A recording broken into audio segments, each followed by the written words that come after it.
2018 Porsche 911 GT3 RS First Drive, Incremental Gain. Is it possible to improve on the Porsche 911 GT3 RS? Apparently it is. 24 seconds. That's what the changes to the Porsche 911 GT3 RS add up to. Around the Nürburgring, of course, those 24 ticks of the stopwatch's second hand are incredibly significant. They make the new RS into a sub-7-minute car, recording 6 minutes 56 seconds around Germany's green hell.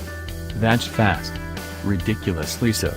Surprisingly, too, even to Andreas Reuninger, director of the GT product line at Porsche, who reckoned it'd gain 10, maybe 15 seconds over its predecessor, a car that nobody would ever describe as slow.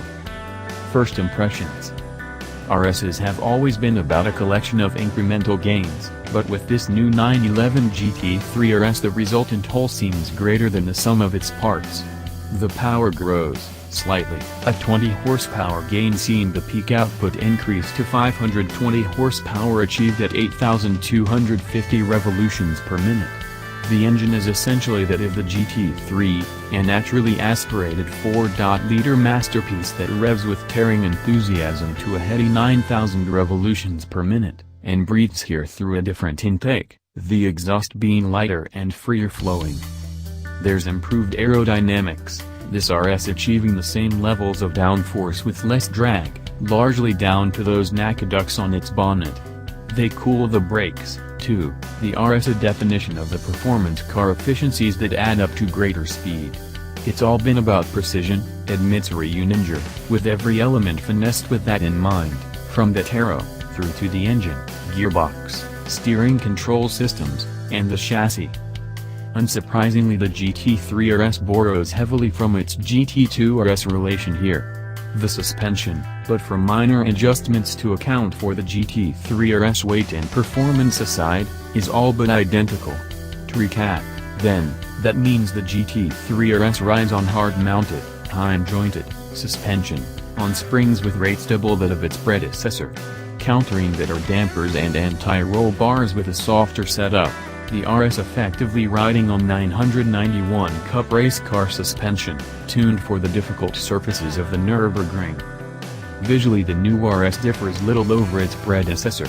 Those aqueducts are the most obvious signifier, as are the graphics on its flanks.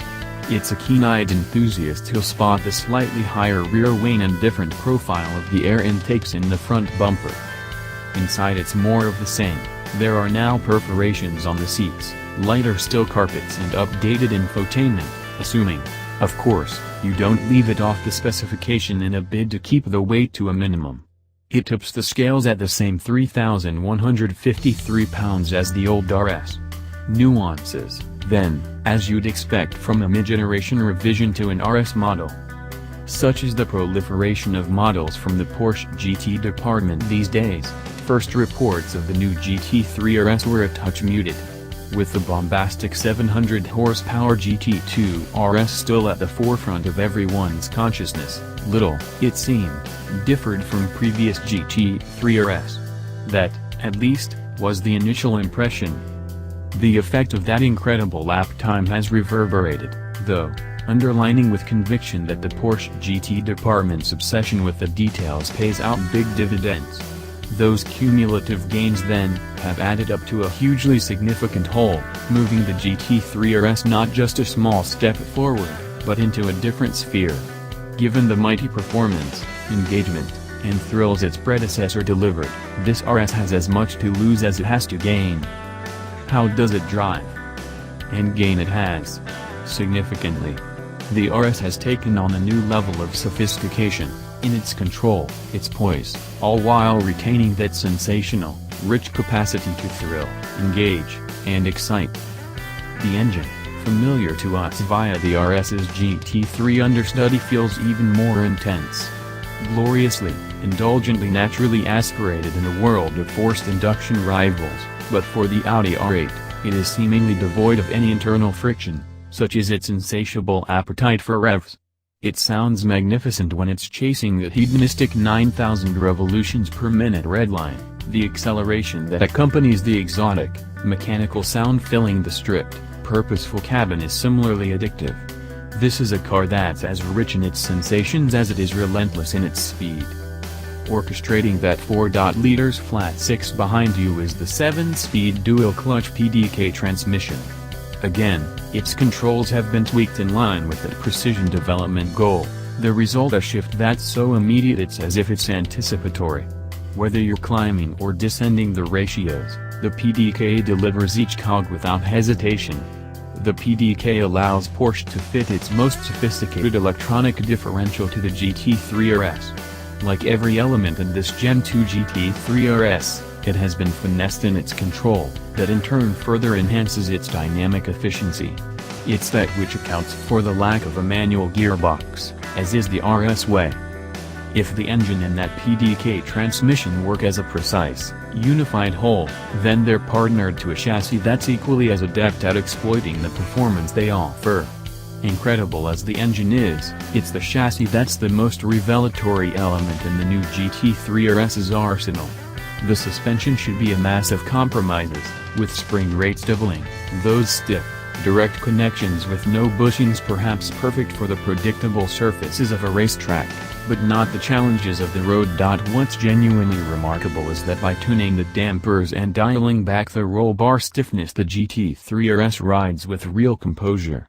The expectation of harshness never materializes, the RS exhibiting phenomenal wheel and body control, able to ride with sophistication despite the broken, difficult roads that the Isle of Man presents. The RS is unfazed, tracking with authority, the steering uncorrupted by the vagaries of the road surface, yet in no way detached from it. There's feel, masses of it, what with the RS's ability to mask the superfluous without diluting the detail at the wheel's rim being its signature, while the chassis ability is a key enabler in allowing the engine and transmission to do their very best. Grip levels are, even on damp tarmac, remarkable. The steering feel is paired with a weighting, speed, and directness that allows you to turn the RS in with utter confidence. The front end responds always accurate, making the previous GT3 RS feel mute in comparison, ridiculous as that might sound. Key here is the suspension, the way it's able to manage the wheels and body movements leading to the RS's phenomenal agility. Obviously there's the possibility of bringing the power into play. The RS's limits so easily read, having it move around under you feels entirely normal, the chassis so predictable and that engine so immediate in its response it positively encourages it. You could get carried away by the speed that all of that brings, but it's actually a byproduct of the overall experience, which is about as immersive and engaging as it gets. To drive the new GT3 RS, even at ordinary speeds, as opposed to the speed enlightened, no limits possible on the Isle of Man's de-restricted roads, is special. What Porsche's GT department has achieved here is, genuinely, difficult to comprehend. Especially given how high the bar was set with the previous car. RS models are typically about small gains, a collective increase for those purists seeking engagement.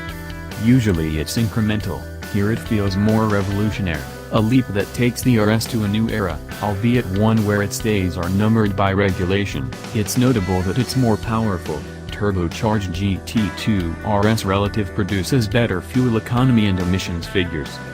Should I buy one? If only it were that easy. But, yes, if you can, do. If you even like the idea of the GT3 RS, and to get near being considered for a new one you've probably already owned a few, then this one will recalibrate your senses. It really is that good and, as ever, looks like a bargain given its breadth of ability.